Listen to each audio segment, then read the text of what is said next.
You went extreme. You took it from not being in school to going back to school to getting an undergraduate degree to earning a master's degree and then getting a PhD. Wow. All because you saw that your father didn't live out his dreams the way he'd like to have lived it and took it to the extreme. Yeah, it was my dad and my mom being like almost like on a, like almost dying as well. It's like it was like shit. It's like seeing my brothers struggle with life, seeing the people around me struggle with everything. It's like shit. If I have an opportunity here, I'm already like halfway there through college. All I have to do is finish this shit. All I have to do is make sure that when I finish this shit, I assume that I will get a job. After I get a job, I assume that I'll make a career. I wasn't planning then to go into video games because we're talking about video games, people, if you were wondering. Yes, we're going to go up to esports soon. Don't worry. But I just try to approach it from the perspective, okay, one step at a time, baby steps. It's like, okay, cool. First get out of this, then get out of that, and kind of like see it as a kind of like a chain of like you set a thing in motion and that impacts the other thing, which will impact the other thing and impact the other thing. Like basically be more pragmatic about it, break it down. Because if you try like, okay, I'm here now, I'm depressed. I feel super sad, but I want to be a millionaire, which I am not, by the way, I wish.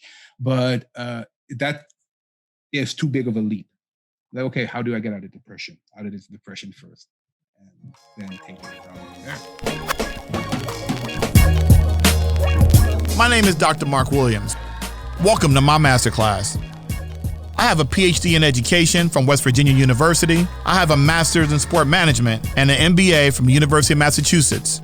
I even have an undergraduate degree in sociology from William Patterson University. And currently, I'm the Global Scholar Practitioner at HBCU, Florida Memorial University. But I also work for 3 of the largest sports brands in the world, Reebok, Champ Sports, and Foot Action. But I can't go anywhere without my Jordan 1s. Join me and my guests as we explore their rise to the top through adversity and challenges. It's time to help you find a hero in you. Welcome to my Masterclass.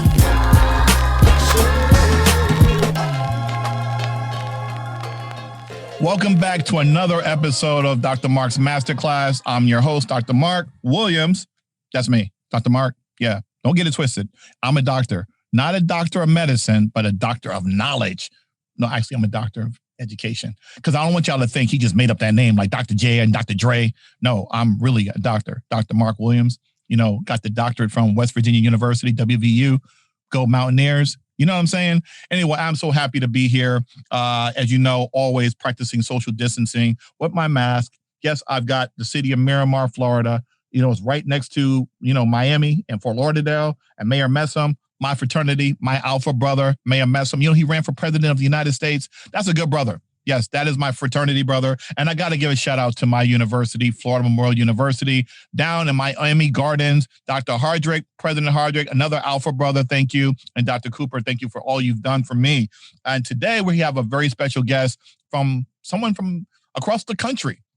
Not this country. He's in another country, but we're going to talk about him. I'm actually trying to get my enunciations down. So I want to make sure I don't butcher the places that he grew up in and where he's from and where his company is located. But before we get started, some of you wonder why we do the Masterclass.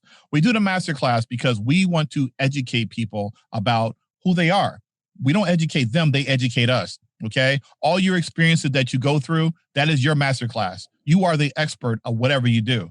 And some of you notice that, yeah, he's a doctor, but he's tatted up. Yes, I got the mic on the arm right here. LO. I got inspired by LL. You know, remember that video 4321? Yeah, we talking about cannabis. He's like, let me get back to that mic on my arm. You know what I'm saying? And so I got the mic on my arm because I spit fire for a living. Yes, you need to go check it out. I spit fire for a living, dog. Seriously. And so that's what I do. And this other one right here, the hero. Okay, this right here is inspired by my mentor, Dr. Fred Luthans, okay? He's the father of psychology, of organizational behavior, okay? So the hero is, people always ask me, who's your hero? Is it Michael Jordan? Is it this guy named LeBron James? Is it Steph Curry? Is it Martin Luther King? Who's your hero? I said, I'm my own hero.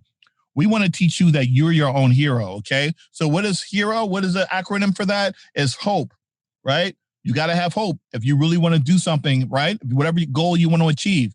It's efficacy. It's something that you did before and it's repetition, doing it again. So if you do multiplication and you say, I don't know if I can do calculus, well, you did multiplication. You did that form of math. You can do it. So, right. So you can do that. Then there's resilience, right? Everyone knows what it means to be resilient. And we as a people are resilient. And when I mean people, I don't mean black people. I mean people in general. We are resilient kind of a people. And then there's optimism. Okay. That rounds it off. You've got to be optimistic. And that's what I am. And there's a song by Sound of Blackness called Be Optimistic. Yeah, it's a gospel song. Look it up. YouTube it. YouTube it. Okay. So that's the hero.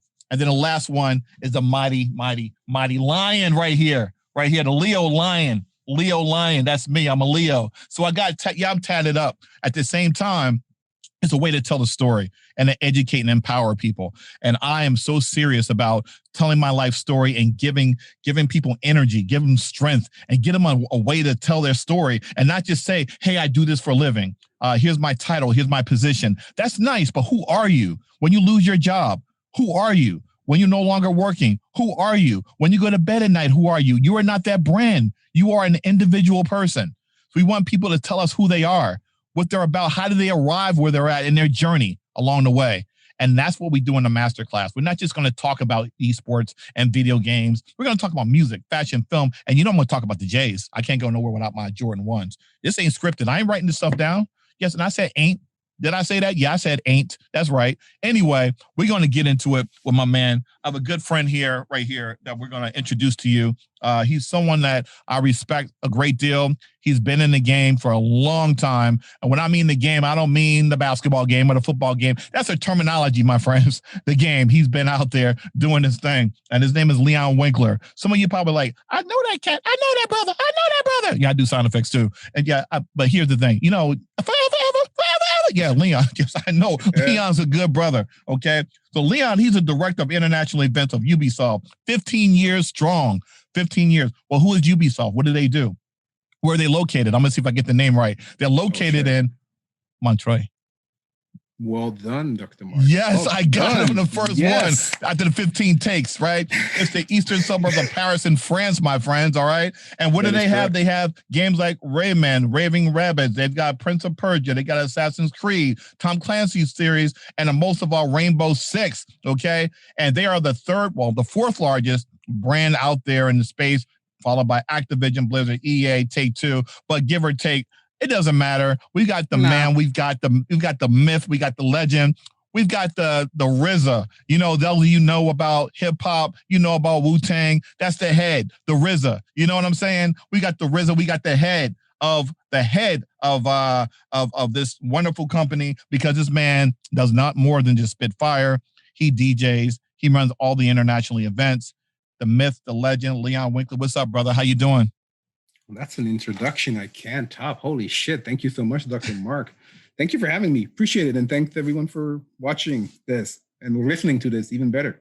Yes, and watching and listening, brother. So, yes, and you and I have a lot of friends in common in the gaming industry. One, hip-hop gamer. He came, he ripped the stage, killed it. Gerard, if you're watching, love you, dude. We need to catch up for sure. Yes, good brother. He set the tone for us. And again, a lot of people, you ever see, there's a lot of different movies that really want to illustrate about hip hop. And I always tell people that hip hop and rap, people are like, what's the difference? Rap is what you do. All right. Hip hop is something you live. Oh, yeah. All right. Yeah. Yes.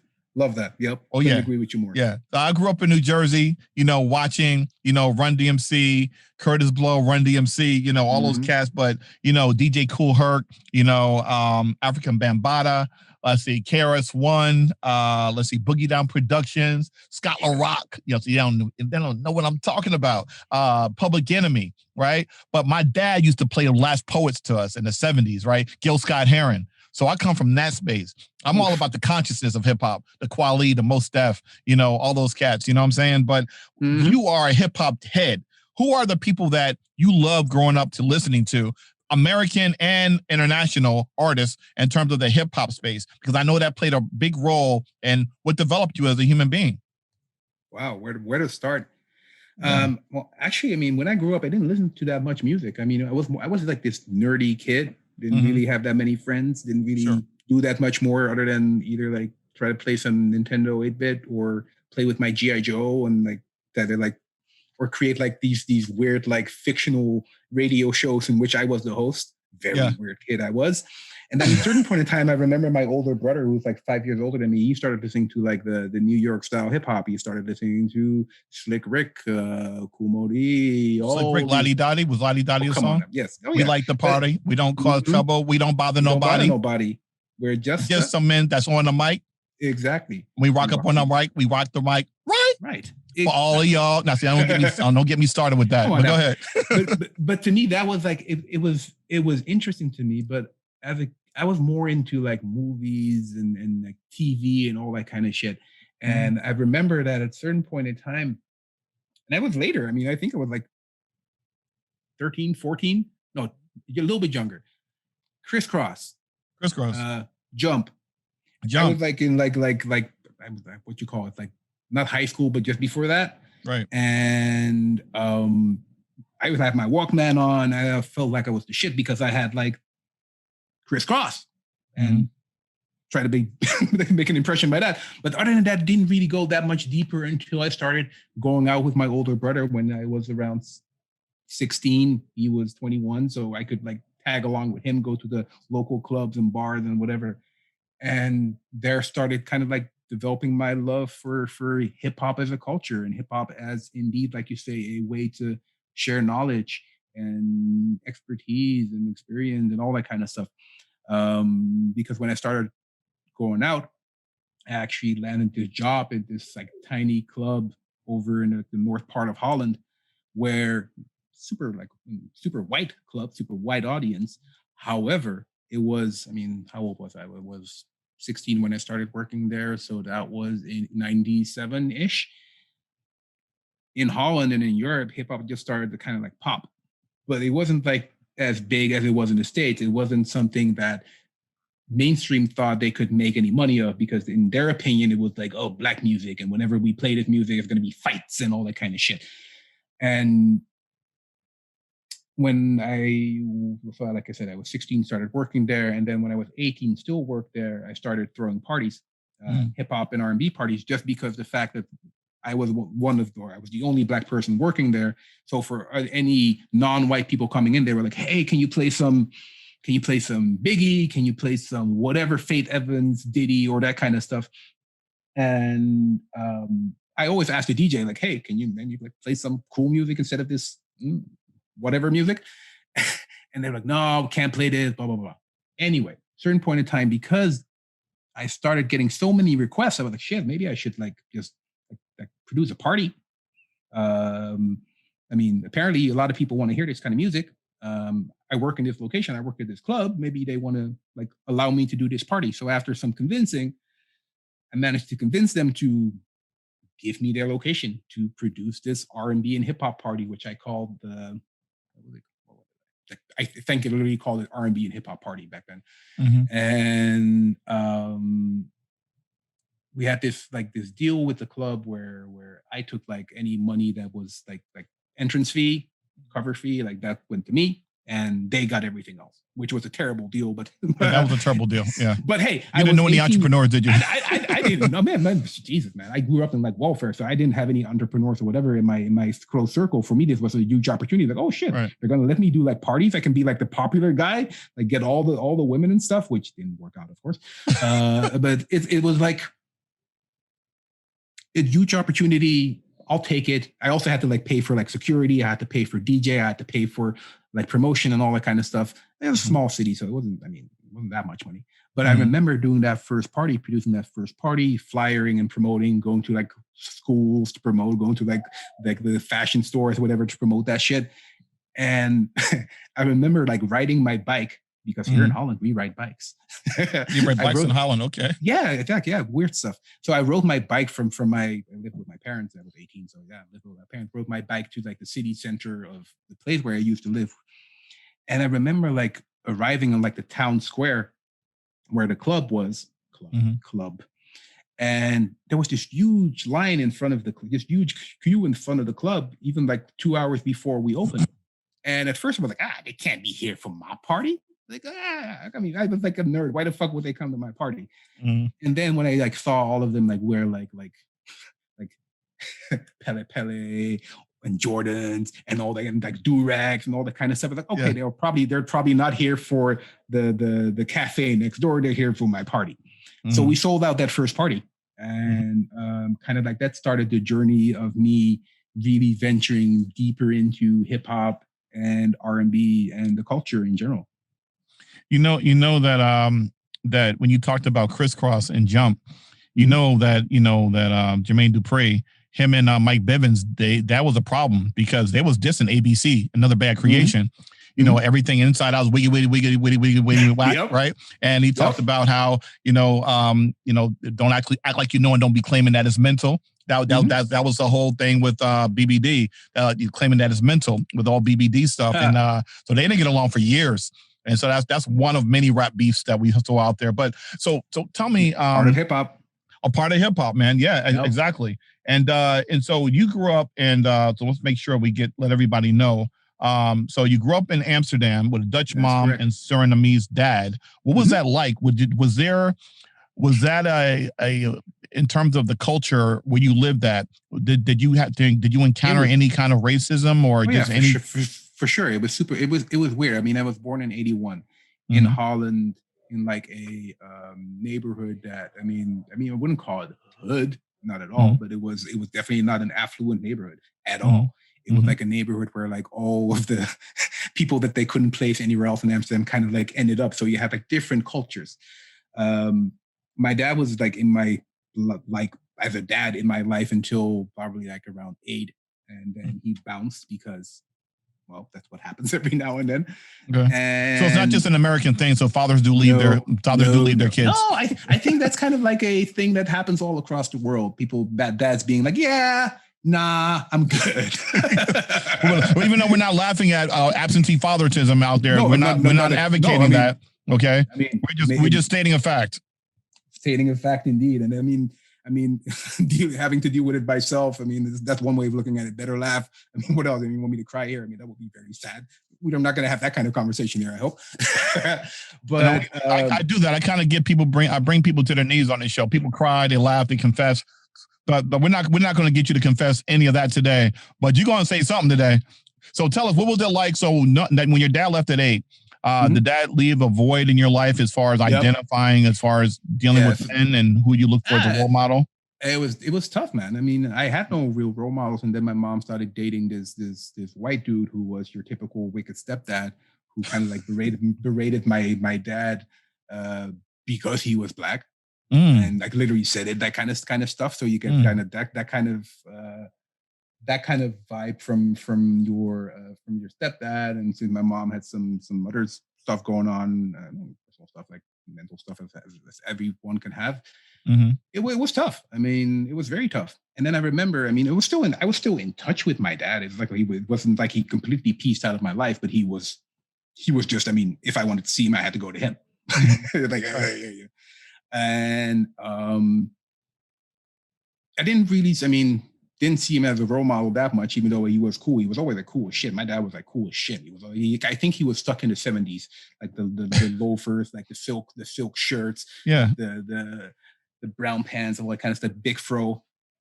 And but still, he wasn't really a role model. And then at a certain point in time, I think I was 15, so it took a while. It was like after my wicked stepdad left and already did some irreparable damage in like the young Leon. I remember meeting my older brother consciously for the first time because my dad, he had fun in his life. So he had multiple kids. And my older brother was like 10 years old, and I knew about him. I knew about Gerald. I knew about him, but I never really hung out with him because he was so much older. He had a different mom, and my mom had no contact with his mom. And my dad was my dad, so he was like, oh, fuck that. And I remember my older brother, he just had his first son, Justin, and he came to introduce Justin and his wife to my dad, and I happened to be there in the cafe that my dad kind of like hung out. My dad liked the brown juice. And I remember being in there, like meeting my older brother, who was cool as shit. He was everything I wanted to be. He was like the dude with like the smooth talking dude, super social, super amicable. And I was nothing but that, nothing like that at all. I was like the wallflower nerd, antisocial, zero social skills, zero. You grew out of that because you're that now. But go ahead. I don't know. No, I don't think you're cool. So don't downplay your don't downplay your dopeness. Don't ever do that. I appreciate Are that. you dope? Are you consider yourself dope? I am extremely dope, but it took me a while to realize how dope I am. But he realizes that he's dope. Okay. So I want to remind everyone before we have the dope Leon Winkler continue. We're talking to Leon Winkler, the director of international events of Ubisoft. And you're listening to the Esports Future Eye podcast network, my friends. And with Innovation Media Enterprises, with my girl, Erin and Sia holding it down. Thank you so much for all your support. And AJ on the wheels is still the ones and twos. And, Leon, I say that to him to kind of get him pumped up. My man, he's got his degree last year and he holds it down to make our sound good. But we can't remiss without saying, got to give props to Jacob Miles III. Not the first, not the second, but the third. Jacob Miles III, he's the RZA, the head. And just want to say peace to every one of those individuals. But let's get back to Leon. He's going to explain to us his dopeness because, again, a lot of us, when we talk about ourselves, when people ask us about ourselves, we tend to say, I want to be humble. See, when you be humble, you're actually downplaying who you are. You're downplaying the greatness that God has breathed into you. And a lot of us like to downplay who we are, and we don't want to do that. So I always tell people to tell us to explore their dopeness. So you're dope, brother. I think I do, but I think it's also people don't want to come across like they're arrogant as shit. I mean, that's because that's definitely not me. By the way, what I appreciate what you just did there is give props to your people behind the scenes. Yes, really love what you do that. A lot of people who like watch these kind of things, podcasts or events that I produce, they're like, oh yeah, they see the people in front of the screen. They see the famous faces and whatever, which is cool, but they don't realize how many people work behind the scene to make this shit happen. So indeed, let me echo what you just said. Appreciation for the team behind the scenes. Yes, got to appreciate the team. I'd be remiss if I don't appreciate the team. They're the ones that make you look good, and they're the ones that make you, they challenge you. Lewis Johnson, he's one of the top broadcasters in the world. He's covered 10 Olympics, games, winter and summer. And one of the things I speak for a living, for the last 25 years, I'm known as a motivational speaker. However, I had never drank tea before I spoke before. And so he told me I drink tea and lemon. And this is what I'm drinking right now, tea and lemon before every time I speak. 100%. And it's works wonders for me. And I have two women that produce this, Erin and Sia. And that's something, again, that we don't talk about with women at all. When I first met them, I said, I don't know too many women that have their own podcast companies. And I said, you're unique. And at first they said, well, I said, no, embrace your dopeness, right? And then I got my man AJ. He is just a monster, man. Young cat, young lion. And of course, you've got to give props to the people you work with. And I think the more you give props to people you work with and people around you, it empowers them and emboldens them to want to become greater than who they are. And I just 100%. Think that that's important, right? And on top of that, it's showing the appreciation and showing the fact like it's the same thing. It's my motivation as well from how I do events. For me, the reason why I do events is to give back, and it's to show the people that create my job, the fans, the player, like, hey, I appreciate you. It's all about that. It's creating that vibe of appreciation and love, because I mean, you wouldn't be here if you wouldn't have your support. Right. I wouldn't be here if I wouldn't have my support. And that's the thing. You would always appreciate and show appreciation to your support group, whoever that is. So let's go back to you were talking about your brother and how you wanted to be like him. Oh yeah, he was cool as shit. Because you now have this mentality, like you just explained about your events, you like to give back, and you talked about how I like to give props to the people that work with me. Mm-hmm. When did you develop this? Was that always in you, or when did this happen? I think it happened because of the situation with my mom and with my stepdad. And at a certain point in time, when my stepdad left, he left my mom with like a 200,000 euro, or no, it wasn't euro, it was guilder back then. So that's like, let's say 100K debt for a mom who was in welfare. That was like almost like a death stab, and she went down, and that's something that weighs heavy on a person's psyche. So I was 15, and my mom, even though she was there, she wasn't there, so I had to take care of her and I had to take care of everything. And I think that kind of like installed this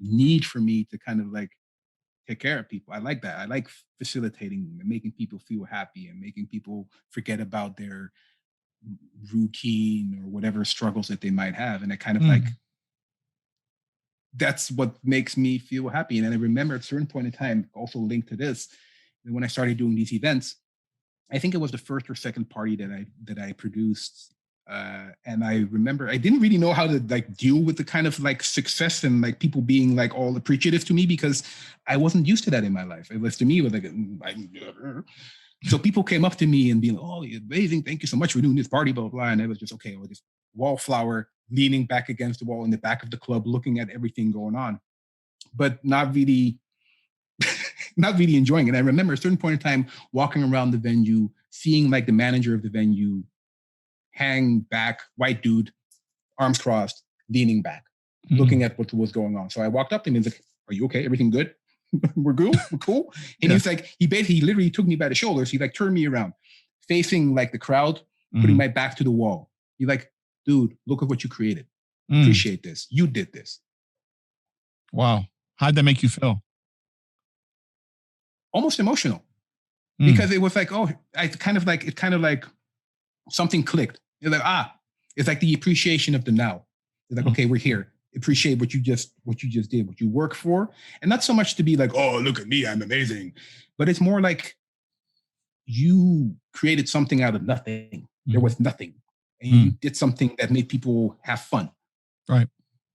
And that was, to me, was like another way to really appreciate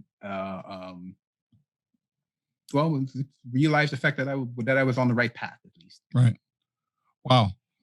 That's powerful. And see, there are things that happen in our lives that really get us to think about who we are, our immortality, our thoughts, and it's interesting how you took some of these experiences that you experienced growing up with your father being gone, your stepfather, and then that created this mindset for you to want to take care of people because you wanted to take care of your mom. Yep. You wanted to make sure that people felt good.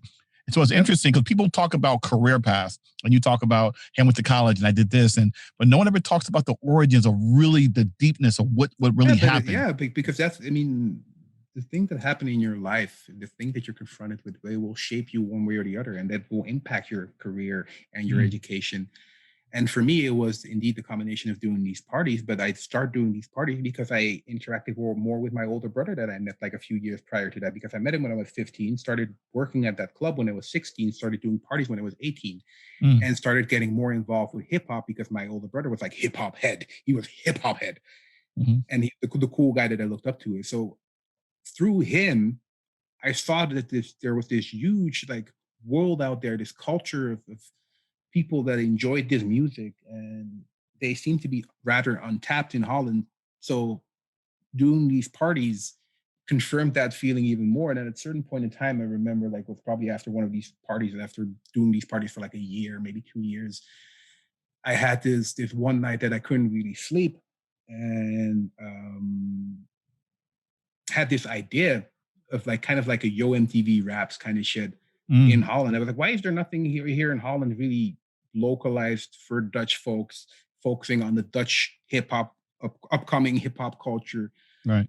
And next morning woke up, still had that idea in my head. So I was like, oh, okay. So wrote it down, went to my older brother, hip hop head, and kind of like started vibing with him. And that idea turned into the TV show that I, in the end, managed to sell to. What year was this? 2000. Okay, so your early influence with Yo MTV Raps, that was like in the late 80s, like 89, 90. But we had like this we had a Dutch version of Yo MTV Raps, which was hosted by a Dutch hip hop artist called Brainpower and another hip hop artist called Glaze. But it was a cool show. I loved it. I mean, was it during the same mid 90s? It was like late 90s. Late 90s, okay. It was like they called the show The Pitch. But it was like the Yo MTV Raps of Holland. Okay. And it was super cool. But for me, it was like kind of like too rough around the edges, because I was kind of more into the like Keith Sweat 112 R&B smooth boy shit. Okay. and I Keith Sweat begging Keith Sweat. Go ahead. Oh, exactly. My man, no. So I was like, okay, but this stuff doesn't really here in Holland. Hip hop like that, like the proper hip hop, street hip hop, didn't sell back then at all. It was like considered to be like gangster music, black music, N-word music, even like some people said over here. And I wanted to create something that kind of like bridged the gap that wasn't like completely like hip hop, but also wasn't like completely whitewashed. Kind of like in the middle. Right. And we created this TV show and managed to like sell it to one of the channels of MTV Networks and produced that show for 3 years. No, 2 years. Wow. You were out of school by now, out of college? Nope. Still going to college. I was out of high school. You went to University of Amsterdam. Yeah, I was bored, man. At a certain point in time, I started going to the University of Amsterdam when I was 20, I guess, 19, 20. And it was university. I mean, you went to university, so you know it's a lot of textbooks, which is cool. And I love hearing about the theory about behind like movies and film and TV and why people watch it and all that kind of stuff and getting like philosophical insights and all that jazz. But sorry, water. There you go. But at a certain point in time, it was kind of like it was boring to me because I already kind of like worked in that club doing these parties at the same time. I like getting my hands dirty. Like, this is cool. This theoretical stuff is cool, but I'm kind of like missing really doing something real. So kind of like did that TV show during college, used my college kind of like minor network of people that had cameras and had studios that I could use to produce this TV show because I had nothing. I was broke as fuck. And actually managed to do an internship at my own company being managed by my brother, my older hip hop brother, because I started a company together with him, produced a TV show together with him because he was the inspiration kind of, sort of. And kind of like managed to merge the things together. But then at a certain point in time, because the TV show became actually pretty popular and so popular that I couldn't walk the streets because people like started screaming my name and shit. Wow. Yeah, it was weird. It was very weird. Imagine. I was like super nerd, antisocial, no social skills, weird, awkward, insecure, walking the street, going to college, people running out of Burger King. Oh my God, Leon! And who the hell are you? Wow, that's super awesome. Weird. It was super. It was awesome, but at the same time, it was very weird. It was such a completely opposite thing of what I was used to because I mean, I grew up in like a small town. Nobody knew me, no friends, no girlfriend, all that kind of stuff. And then all of a sudden, from one day to the next, that kind of shit happened. Which, I mean, because we became so popular or successful, started to invest more time in producing a TV show. Kind of like neglected college because, well, you need to like pick and choose. But since I could like do an internship at my own company, I still got like points for that, which is nice. Yes. But since it was so much, there was so much shit coming on us, like people wanting stuff from me, hanging out with these local celebrities, with international celebrities. It kind of like it fucked with my head and fucked with all of our heads, and we managed to start believing our own hype and effed up our company and went bankrupt because at a certain point in time, MTV was like, we do not want to work with you guys anymore because even though you guys are the most popular show on the channel, you guys roll up with an entire entourage of like smoked out thugs because at a certain point in time, that's what kind of happened. Wow. And no. So they never kind of like, after we were supposed to be have like our contract renewal conversations, we never even got to that state. They didn't even want to talk to us, even though we had the numbers to show like we have the number one show on your channel. What the hell? Nope. Not even nope.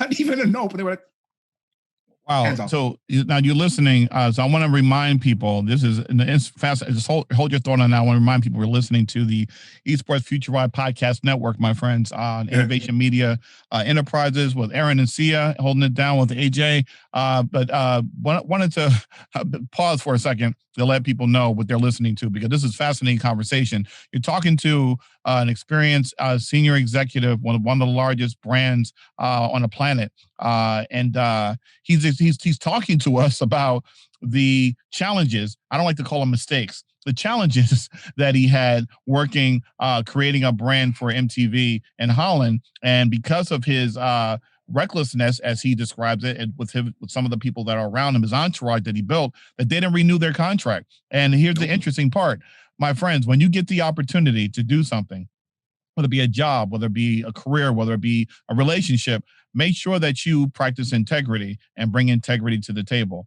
And a lot of times when we are talking amongst ourselves, we don't talk about the things that the challenges that we have and how do you overcome those challenges. And that's part of the masterclass. That's your masterclass. And so, Leon, talk to me about how did you make that shift where you said, okay, we lost this contract, this opportunity, and now where did you go from there? Because you were where did I go from there? Depression, yes. Man. Depression. Wow. Hardcore depression. It was imagine. I mean, we had like our weekly kind of like editorial meetings in my brother's home where we had like around an entire entourage, 20 to 30 people eating on our expense, smoking at our expense, drinking at our expense, all that kind of stuff, all that jazz. Fun times. But from one day to the next, they were all gone. People that I considered my best friend back then, gone, never to be found, never to be heard of. So it was a very kind of like sobering experience being like, okay, so this is what this shit is like. Like all these like networks and celebrities that I interacted with that were my friends and whatever, never heard of them at all. So it was difficult to really like regain myself. And on top of that, during that period, I mean, you know what they say, it never rains but it pours. So my company went bankrupt. My dad developed a proper case of cancer and died. My mom had to get like a bypass surgery, like heart bypass surgery. It was like all in the same span of like 1 to 2 years. So it was intense. It was super intense.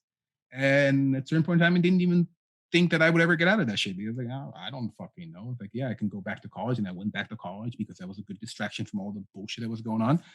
But to be confronted with the question every day on the street from people being like, hey, whatever happened to your TV show? Are you going to come back? Are you going to do, hey, man, blah, blah, blah, all that kind of shit. It was intense. It was weird. And I didn't have an answer because I was broke as fuck. It's like broke.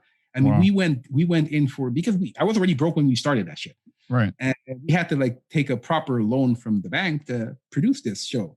And we did because it was a huge opportunity. But since we didn't have the money to pay him back, interest and fines and all that kind of stuff, kind of like the money went from one amount to probably tenfold. How old were you around this time? 21, 22. 21. Wow. Yep. 21, 22, bankrupt the company, depression, like parents died or a parent died, mom doing not that well, my brothers not doing that well, my relationship broke up, everything kind of like went to shit during that period.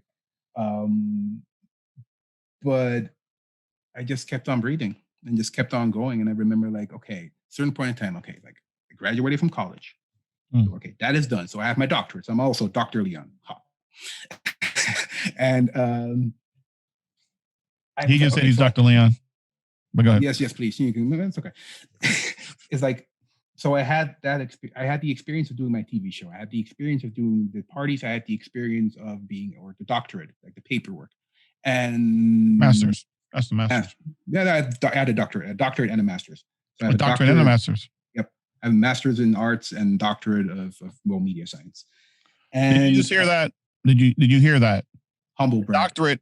A doctorate in media sciences. Okay, so we talked to the Dr. Winkler.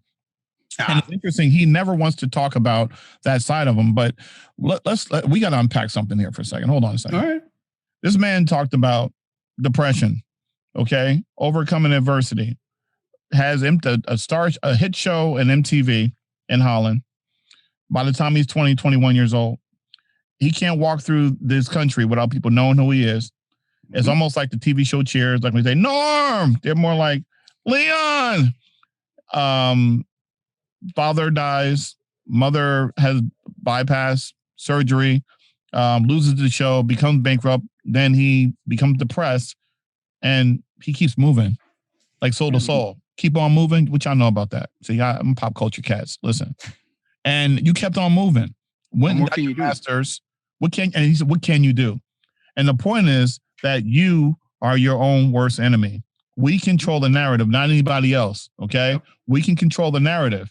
What I love about your story, Leon, is that you didn't let this stop you. And many people listening to this have gone through, maybe not gone through that, but we've all gone through something that we overcome. And one of the things about this masterclass is really to talk about your journey and your masterclass and how you took the negative and made it a positive. So you went back to school, got the master's, and got a doctorate, because I didn't know that part, because you don't put that out there. So when you said that, I'm like, what? Wait a minute. Hold on. This is about to get heavy.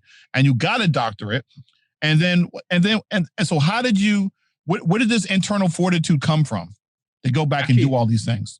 To be honest, it came from my dad dying. And it was very, I mean, if you don't mind, it's a personal shit, but I remember my dad was from Suriname, and his thing was he went back to Suriname like every few years, whatever. And I remember seeing him earlier that year, the year that he died, and I didn't see him that much. And he was like, "Hey, Leon, I'm sick, but don't worry, I'm gonna be okay."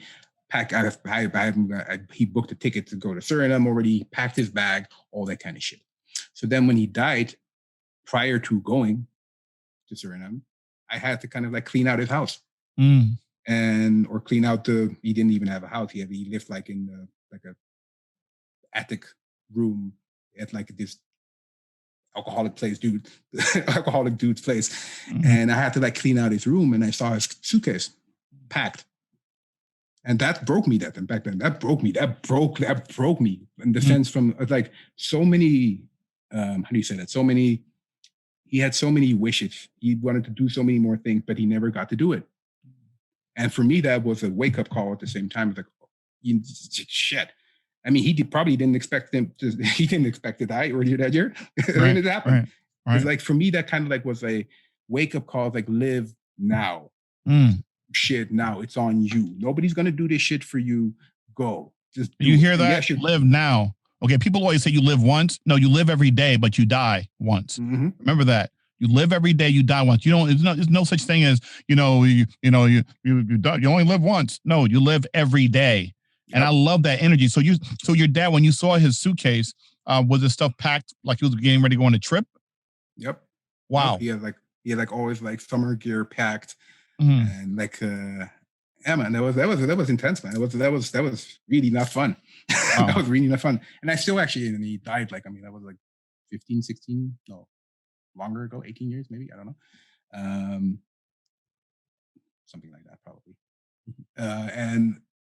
And remember, still like, I still have it. Like I pull out one of his like basketball jerseys from the LA Lakers. I still have it somewhere. Like but like I said, it was a wake up call for me to be like, okay, super sad, of course, for sure. But I try to like look at it from the perspective, like I can either like dwell and be sad forever, hate life forever, or I can try to like turn this negativity into something positive and try to like. You went extreme here. You went extreme. You took it from not being in school to going back to school to getting an undergraduate degree to earning a master's degree and then getting a PhD. Wow. All because you saw that your father didn't live out his dreams the way he'd like to have lived it and took it to the extreme. Yeah, it was my dad and my mom being like almost like on like almost dying as well. It's like, it was like shit. It's like seeing my brothers struggle with life, seeing the people around me struggle with everything. It's like, shit, if I have an opportunity here, I'm already like halfway there through college. All I have to do is finish this shit. All I have to do is make sure that when I finish this shit, I assume that I will get a job. After I get a job, I assume that I'll make a career. I wasn't planning then to go into video games, because we're talking about video games, people, if you were wondering. Yes, we're going to go up to esports soon. Don't worry. But I mean, I just try to approach it from the perspective, okay, one step at a time, baby steps. It's like, okay, cool. First get out of this, then get out of that, and kind of like see it as a kind of like a chain of like, you set a thing in motion and that impacts the other thing, which will impact the other thing and impact the other thing. Like basically be more pragmatic about it, break it down. Because if you try like, okay, I'm here now, I'm depressed, I feel super sad, but I want to be a millionaire, which I am not, by the way, I wish. But that is too big of a leap. Like, okay, how do I get out of this depression first? And then take it from there.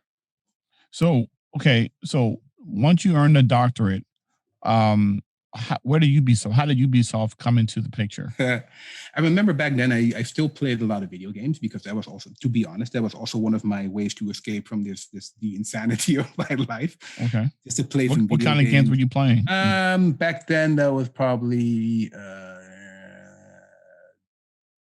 what did I play back then? I think a lot of Tekken. Was that Battle? No, Battletoads was earlier than that. I'd like Broken Sword, the point and click game. Love that shit. Because storytelling. Yes. But I remember at a certain point in time buying a Ubisoft game called 13, which was a cel-shaded game that didn't do that well, but I loved it because the style was like, oh, that's cool. And that was kind of like my first conscious, like, oh, Ubisoft moment. Even though I did play Prince of Persia and I did play the games prior to that, but never really kind of like clicked. And so when did Ubisoft come into frame, graduated from college, started looking for my jobs, kind of like was, okay, with my resume, I can probably get a proper job like this. Right. And kind of like forgot about the fact that, well, having this very specific skill set that I had is not really like, you cannot use this for that many things, actually. Like, I thought, like, okay, it's just I'm a semi-celebrity. I have a doctorate. I have a PhD. Jobs will come and fly in. But, well, I mean, I went from like job interview to job interview. Like, you either don't have enough experience, you're not wearing the right shoes. No, they never said that. It's like not enough experience, or it's like they didn't see it in you, or all that kind of stuff. I'm not going to say it's because I'm Black or because they were white. I don't know. Who cares? It doesn't matter. But at a certain point in time, I landed a job through a friend of mine that I knew from back when I did the parties. And also back when I did my TV show, because he used to work for EA. And I remember when I did my TV show, I did an interview with him about Def Jam Fight for New York, because hip hop game.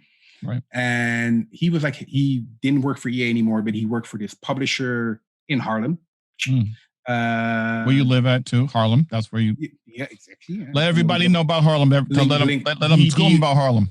The original Harlem. The original Harlem. Oh, there's Harlem in New York with one A, and there's Harlem in Holland with two A's. Yep. It's the original one, because the Dutch used to own Manhattan, and then we sold it to the British because they're stupid. Yes. Anyway, bringing it back to where I was, Ubisoft. So got the job through the dude. Was still in my whole kind of like, I want to create my own platform about my hip hop shit, and managed to pitch them. I got an account manager job there. So my job was to sell pages in magazines. That's what we used to read back in the days, people. Sell pages in magazines to the entertainment industry. Right. One of which being the gaming, one part being the gaming industry. So through that, I kind of realized there was a Dutch representation of the international game industry, which was like, oh, cool. Never knew that. But somehow job didn't work out. Tried to pitch it my own magazine. At first, CEO of the company was like, yes, we're going to do it. But then whatever happened, and the job stopped happening for me. And went back to applying for jobs, another job, blah, blah, blah. And there's one day I saw an opening for a position in Ubisoft as a brand and product manager for Ubisoft in Holland. And I was like, oh shit, Ubisoft, I know them. I tried to sell them a page once, and they never bought my page, but still I know them. I was like, shit, let's apply for the job. What do I have to lose?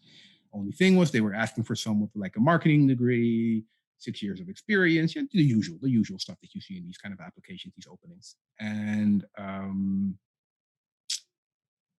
had nothing to lose, so I applied for the job. Went to the interview. Interview was super weird. Got rejected. Got a rejection email. Since I didn't have anything to lose, I sent an email back, kind of like countering all their arguments why they rejected me. I was invited back, was offered a job, and that was 15 years ago. In a nutshell. Well, you didn't get the job, and you sat there and you went point by point to them and said why you should have gotten the job. Yeah, but so I went to this super weird interview, this first interview, and I had an interview with the marketing director for Ubisoft Benelux. Cool guy, Marcel, but he was super weird back then. He was really testing me to see, okay, is this dude bullshit or is he really what he says that he is? Right. And the interview was just weird, and I kind of like basically at a certain point in time I was like, oh, he's never going to give me this fucking job. So I basically leaned back and freewheeled and was like, yeah, whatever. Went through the interview. During my walkout, he asked about something that I put in my resume, that I interviewed Keith Sweat for my TV show back in the days, which was completely irrelevant to the job. But I wanted to, well, whatever, just use this shit. And I remember him like, hey, I read in your resume that you interviewed Keith Sweat. I was like, yeah. You're like, is he really such a pimp? hearing the word, and he used it even in Dutch. I mean, in Dutch, you don't use the word pimp. I mean, the English word pimp. It's like, if you would say something, you would say the Dutch word, and that would also be weird. But him using that word in that context, so like, well, actually, yes, he was more interested in our female co-host and all that kind of stuff. And he started laughing like, oh, yes, I love Keith Sweat. Whatever, dude, you're weird as fuck. Walked out. Later today, or like the next day, I received an email rejection being like, hey, Leon, thank you for coming, but we think you're not the right person for the job for these and these and these and these reasons. And I was like, yeah, well, I disagree. So I was like, okay, well, thank you for the email of rejection. These and these and these reasons. Well, you say that I'm more sales than marketing. I created a TV show out of nothing and made it into the most successful TV show of the channel without any money. You say this, I did that. You said this, I did that. And then they invited me back. Wow. Because I had nothing to lose. So I was like, yeah, sure, why not? The lesson to that story, perseverance, my friends. That's kind of bold. It's different. But when you know when you know you're good or you're great at something and you know what the people are saying to you, and you knew that's just interesting. I love what you did. It wasn't even that. It wasn't that I thought it was great. I thought it was like a douche or like a fucking loser because I just managed to bankrupt my company, but I just factually disagree with what they said. That I was more sales than marketing. I was like, fuck, I hate sales. I hate doing sales. I don't want to sell stuff that I don't believe in. I like doing marketing. I like creating stories. That's what I do. So I had to like correct them because I was like, yeah, but that's just not true. And so here's the deal, everyone. Not saying you should do what he said, what Leon did, but again, if you know good and well that your brand is a certain way, or you know that you've done certain kinds of things, and people are labeling you to be a certain way, or correct them. Please correct them. Do not allow people to define you, okay? Because you define who you are. And especially if you're like, you have nothing to lose. If they already rejected you, what's the worst that could happen? They reject you again? Like, okay, sure. But for me, it was really like principalistic. Like, yeah, but I'm sorry, I just disagree with you on this. Right. And they bought it, thank God. And I mean, they bought it because it was, I meant what I said. And that's kind of like started my journey into Ubisoft, where I started doing like brand management. So that's marketing for games like Raving Rabbids, the first Raving Rabbids game that we released on the Wii. I started in the year that the Nintendo Wii was launched. Oh, so I did all the launch products for the Wii. So I did the Raving Rabbids, I did Red Steel. And for Red Steel, that was cool anecdote. Since I like doing parties, for me, Red Steel was like a samurai kind of game, but not really, kind of like modern samurai shit. And to me, that was a good excuse to produce a party, because I was like, hey, Ubisoft, did you ever do like launch parties here in Holland? They were like, no, not really. I was like, hey, that's what I used to do. Like, can I do like a launch party to generate some cool coverage around this title, blah, blah, blah, invite some celebrity friends, what are friends, fucking, some celebrity people, and blah, blah, blah, blah. And they're like, yeah, sure, go right ahead. So they gave me a budget, could manage me. That allowed me to do a party in one of the coolest clubs in Amsterdam back then called Jimmy Woo.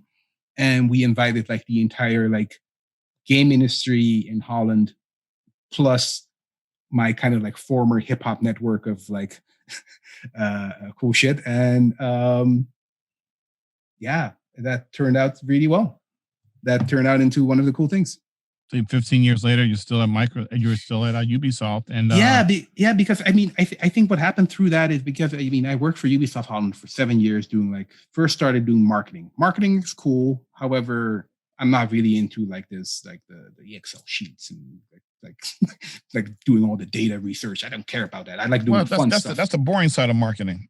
But it's a part of it. So I had to do it. Yeah. I had to do it, but it wasn't I could do it and I was okay at it, but I was just not interested in doing that. Right, sure. At a certain point in time, I got the opportunity to travel along with Marcel, my marketing director, to go to LA for E3, so the big game show in Los Angeles every year, because the senior brand manager was not available. And you guys won Best Publisher at the E3 Awards in 2017, I believe, right? Yeah, that was my show. I've been knowing it. See, that was honestly that's the show that I'm most proud of, because that's, for me, that was the culmination of all the work that I did. The reason for that, and the 2017 show was the show where we started the show with Miyamoto, so that's the creator of the Super Mario range, right, on stage together with our CEO Eve, and that was like a magic kind of moment, because it was, for me, that's the thing. Whenever I kind of like watch these kind of game events, it kind of like lacked, back in the days, lacked the spark of like entertainment. It was just a product presentation, or it was just hosted by, and I don't mean it in a bad way because I'm a nerd as well, but it was hosted by like awkward nerds. Right. It's like, it kind of like missed the whole showness. Right. Or the industry in general, and Ubisoft as well, we relied on like external talent working with a celebrity, like amazing person, Aisha Tyler. That was her host. Amazing. I love her. However, I was like, why do we pay so much money to work with external people while we have the internal talent to push forward and make our shit even more authentic? If we talk about our passions and about our stuff, then when we hire someone to do that for us. So for me, that 2017 show was the show where kind of like everything came together. It was like magic. We had like this cool opening with a very cool like Just Dance performance, which I'm very proud of because that's my shit. And then we closed the show with a very cool announcement. That was magic moment. Wow. So your big thing is the event side of the business side of that is correct. Of entertainment. Now it is, yeah. But I kind of like how do you say that? Took a taste of every segment of communications and marketing within Ubisoft. And for me, indeed, I gravitated more towards events. I also did PR for a while, which is also super cool. Super cool in the sense that for video games and probably also for other PR roles, you have to travel. And you have to travel all over the world with journalists, which, yes, I remember coolest trip I ever did was for a game called Driver San Francisco, where they paid us basically to drive muscle cars from LA to San Francisco. Oh, wow. Like, yeah, sure, I'll go. So I called one of our gaming journalist friends, like, hey, you want to go to LA? You want to drive a car? You want to bring a cameraman? And we did that. That is dope. Super dope. Yeah, man. Oh my God. Yeah, man. Amazing. Yeah. So you see your basically the things that you did in your previous life with MTV, your DJ experience, you were able to take all those elements and marry it to Ubisoft. Yep. But I think that is one of the things that, to bring it back to hip hop again, the elements of hip hop, the MC, the breakdancers, right, all that kind of stuff. These kind of elements of entertainment work on games perfectly. And the first time that I noticed that it works, that there is a very clear link, and that's why I mentioned that Red Steel party, that launch party that I did back in the days for Ubisoft, is where it was a merger between like the game nerds, the quote unquote game nerd, journalists, nerds, whatever, and the hip hop, the Dutch hip hop community. And you would think that's a weird match. That would never do this. However, hip hop people or musicians in general play games. They play a lot of video games. So they had shit to talk about. So before you knew it, they were talking about the latest games and like sharing blah, blah, blah, blah, blah, blah. And that's where I thought, okay, there is a link. Then when I started doing these live events, not launch parties, but like these game shows, these game conventions in Holland, where I kind of like brought in one of my former DJ friends to to cut some records, of course, hip hop mostly. Right. It vibed really well with the audience. So then at a certain point in time, I was like, okay, this works. Let me pick up the microphone and let me do some MC shit, because nobody else wanted to do that because they're all awkward. And that's what I used to do. It's like, I used to host for TV, so I can also do this. Started implementing that, and that worked really well as well. People like really loved that. I remember like one day it was the launch of Assassin's Creed, first Assassin's Creed, and we had a limited edition figurine.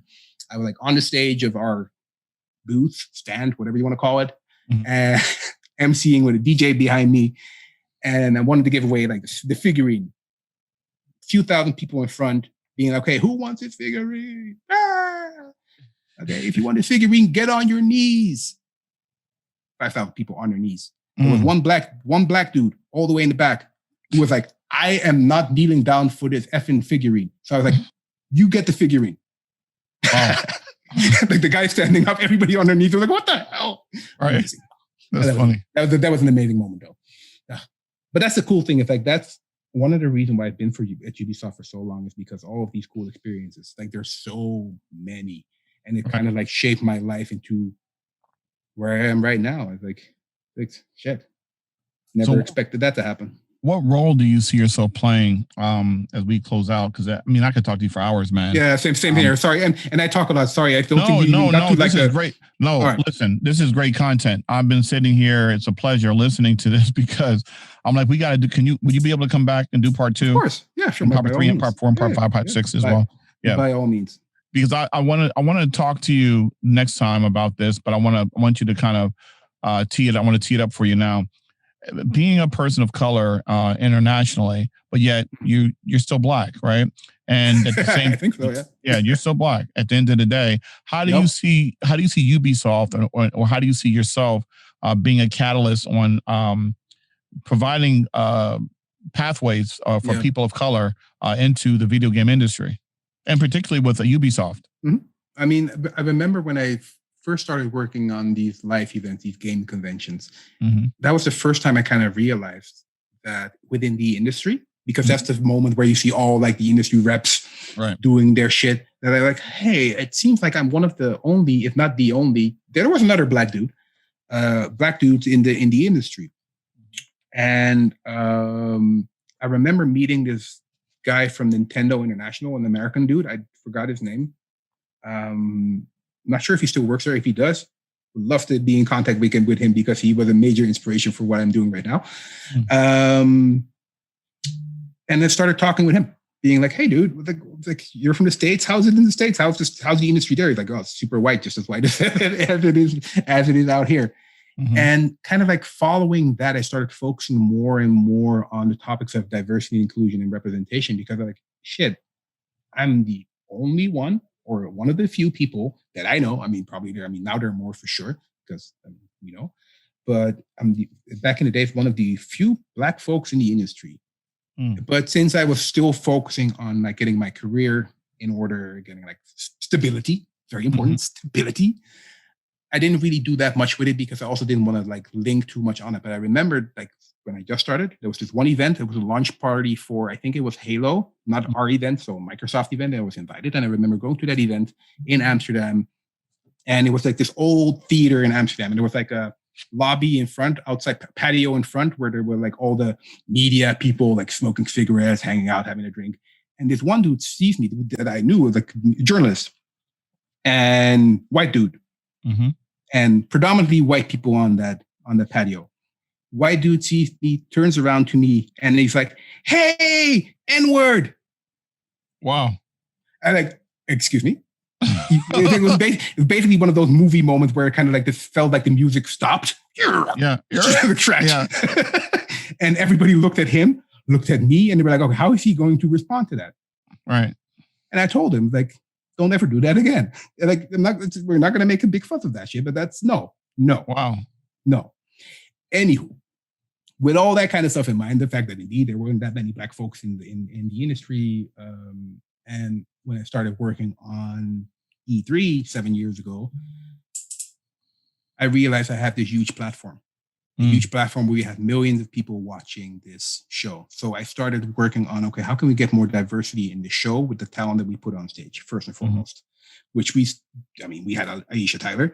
We had some of our own internal people that we put on for it. I also hosted the show one day, which was super weird. The first year that I produced the show, I also had to host the pre-show, which was like, okay, sure, why not? Right. But trying to work on representation through that. But at a certain point in time, I'm like, okay, it's not all about me. It's not my spotlight, been there, done that. I have my 5 minutes. Let me try to use my platform to do more. So in 2019, we started the Black Game Pros Mixer, which is an initiative by Ubisoft to generate and foster more representation in the industry, but getting more Black folks to work, not only for Ubisoft, but for the industry. And we've been doing that ever since, and have done 5 events from Toronto to E3 to the African continent to the UK. Wow. Really trying to focus on putting a spotlight on these underrepresented folks in the industry. Right. That are already working in the industry, that are already excelling in the industry, but that people might not know. And what I wanted to show is it's linked to actually my TV show period.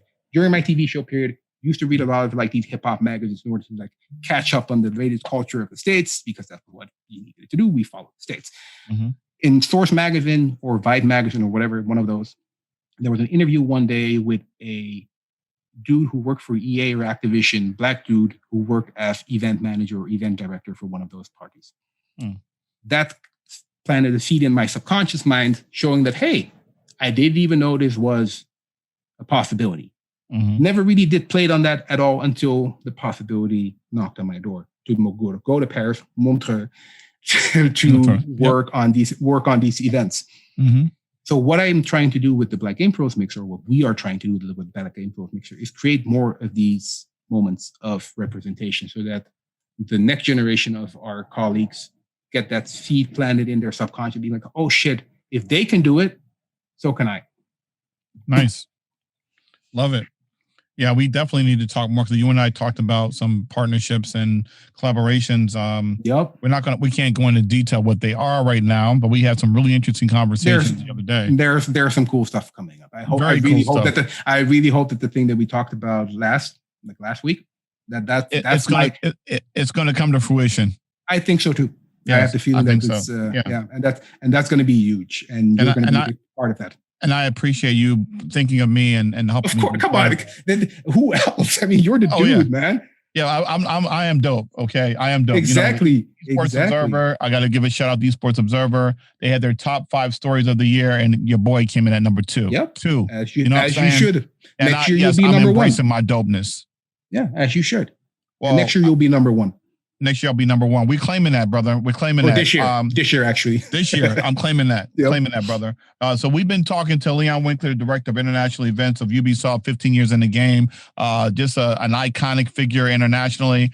Good brother. And we're going to have him come back. He promised to come back. We're definitely going to be working closely with him. And you've been listening to the Esports Future Ride Podcast Network, powered by Innovation Media Enterprises. Shout out to Aaron and Sia. Thank you for holding us down. AJ, my man on the wheels of steel. And again, we are just grateful to be part of the Dr. Marc's Masterclass. And Jacob, you know who you are. Man, Jacob, he put this together. He's the RZA. He's the RZA. Jacob Miles the third, not the first, not the second, but the third. Okay. Third. And remember, when we come back with our next episode, okay, remember, I say this every time we sign off. You can control 3 things: what you think, what you do, and what you say. Let me repeat that again. What you think, what you do, and what you say. You've heard Brother Leon talk about his journey to where he's at now. He's overcome adversity. All of us understand all about that. And we always tell you that don't need to find a hero. The hero is within you. You are your own hero. That's why it's here on the arm. It's tatted on the arm. HERO. You are your own hero. So enjoy today. Enjoy the night. Enjoy the weekend. Remember, practice social distancing, my friend. Please do that. We want to save this planet. God bless you all. We will see you soon. Peace. Thanks for listening to Dr. Marc's Masterclass. I pray you enjoyed yourself today. I had a good time. I don't know about you, but this podcast is part of the Esports Future Ride Podcast Network and is produced by Innovation Media Enterprises. Please be sure to subscribe on your favorite podcast channel and let us know how we're doing by leaving a comment or a review. Class dismissed.